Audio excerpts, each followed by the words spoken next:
What if I told you that the smallest actions, the tiniest shifts, and the most unlikely individuals could change the course of history, spark cultural revolutions, or even end crime epidemics in major cities? That one moment, one connection, or one idea could make everything tip. This is the heart of Malcolm Gladwell's groundbreaking book, The Tipping Point: How Little Things Can Make a Big Difference. Over the next few minutes, I'll walk you through every chapter of this fascinating book, chapter by chapter, so you understand exactly how small things lead to big, world-changing results. Gladwell begins with stories that seem almost unbelievable. Hush Puppies, a dying shoe brand in the early 1990s, suddenly explodes into a fashion trend after just a few New York kids start wearing them. At the same time, New York City's crime rate plummets dramatically within a few years. How does this happen? Gladwell argues that social change follows the same rules as epidemics: contagiousness, small causes leading to big effects, and sudden, dramatic tipping points. This sets the stage for the entire book. Chapter 1. The 3 Rules of Epidemics. Gladwell opens by showing us that social change spreads the same way as epidemics of disease.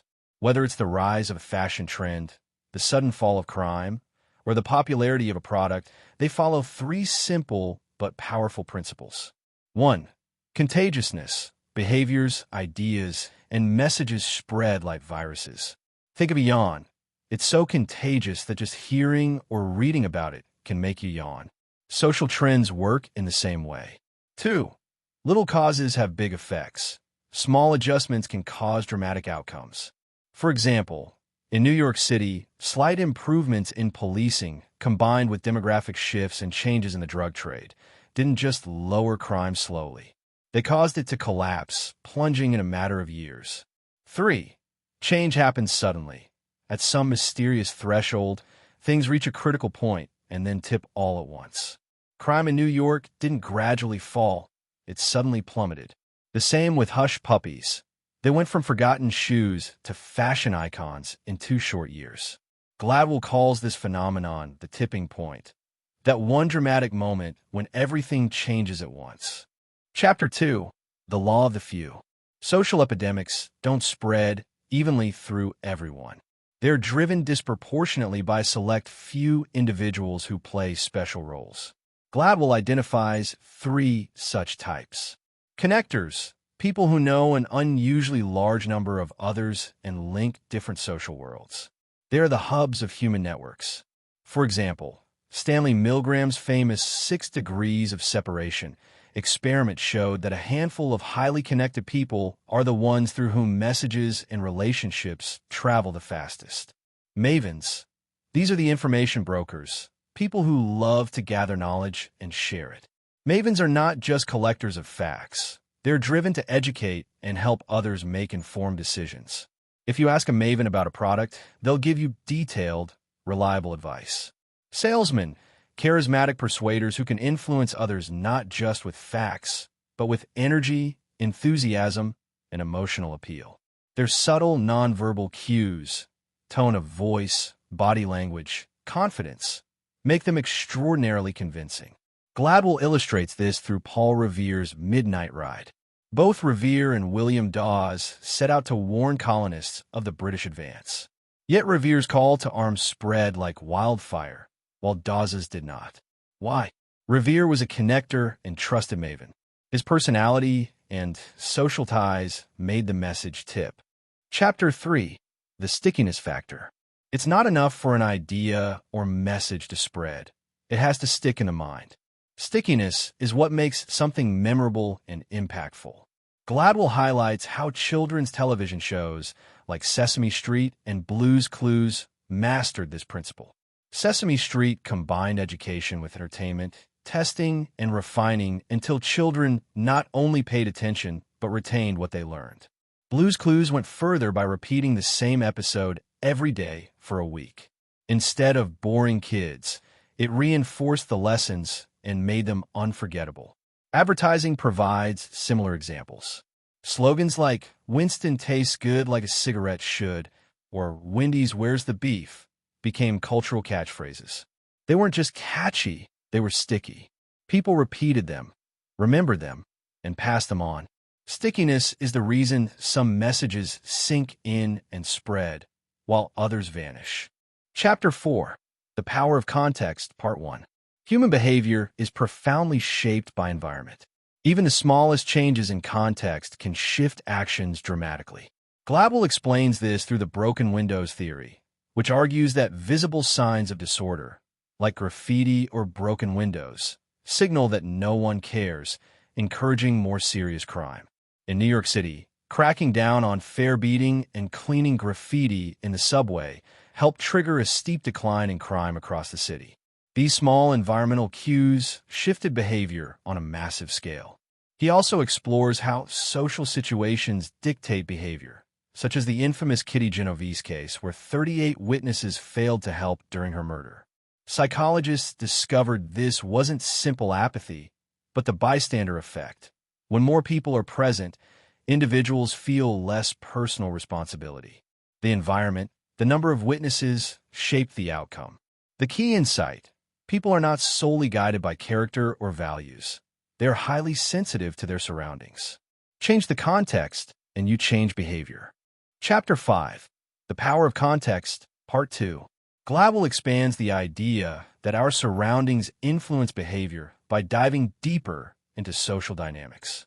He highlights the rule of 150, a concept from anthropology and sociology that suggests humans can only maintain stable social relationships with about 150 people. This number appears again and again, from the size of military units to successful company divisions to communities of hunter-gatherers. Once a group surpasses 150, cohesion breaks down, communication falters, and trust erodes. To maintain effectiveness, groups must either shrink or subdivide. This principle emphasizes that the structure of our environment is as critical as the environment itself. Organizations that honor the rule of 150 thrive, while those that ignore it often collapse into dysfunction. Gladwell makes clear that tipping points in human behavior are not just about broad contexts, like crime in New York City, but also about micro-contexts, the number of people in a room, the design of a workplace, or the size of a social network. Chapter 6. Case Study: Rumors, Sneakers, and Teenage Smoking. Gladwell applies the 3 laws of epidemics to teenage smoking. Despite overwhelming awareness of the dangers, smoking still spreads among teens. Why? Because it doesn't spread through advertising. It spreads like a virus through social networks. He argues that smoking has a kind of stickiness in youth culture. It isn't just about nicotine addiction. It's about image, identity, and social contagion. Teenagers don't start smoking because they see a billboard. They smoke because a connector or a cool peer smokes. Charismatic salesmen among teens, those who project confidence, defiance, or style, act as carriers of the behavior. Mavens may supply information about brands or trends, while connectors ensure the habit spreads across cliques. Gladwell also highlights how smoking epidemics reveal the broader mechanics of social behavior. Once certain key figures take it up, the behavior ripples outward. Stopping the spread then requires focusing not on all teens, but on these influential few. Chapter 7. Case Study: Suicide, Smoking, and Micronesia. This chapter explores one of the most unsettling applications of tipping point theory: suicide epidemics. In the islands of Micronesia, suicide among teenagers became frighteningly common, almost ritualized. When one young man took his life, others would soon follow. Suicide became contagious, passed on through imitation. Gladwell examines this phenomenon to show that behaviors, even tragic destructive ones, can tip when the right conditions are present. In Micronesia, cultural context played a role. Young men, caught between tradition and modernity, saw suicide as a way to assert control or make a statement. Once a few did it, others followed. The act became embedded in the culture, just as fashion trends or product crazes become embedded in ours. The disturbing lesson is that epidemics don't discriminate between positive and negative behaviors. Whether it's crime dropping, shoes becoming stylish, or suicide spreading among teens, the same principles apply. Behaviors are contagious, influenced by a few key people, and shaped by context. Chapter 8, Conclusion. In his conclusion, Gladwell ties the strands of his argument together. The tipping point is not magic. It's a predictable outcome of three forces: the law of the few, the stickiness factor, and the power of context.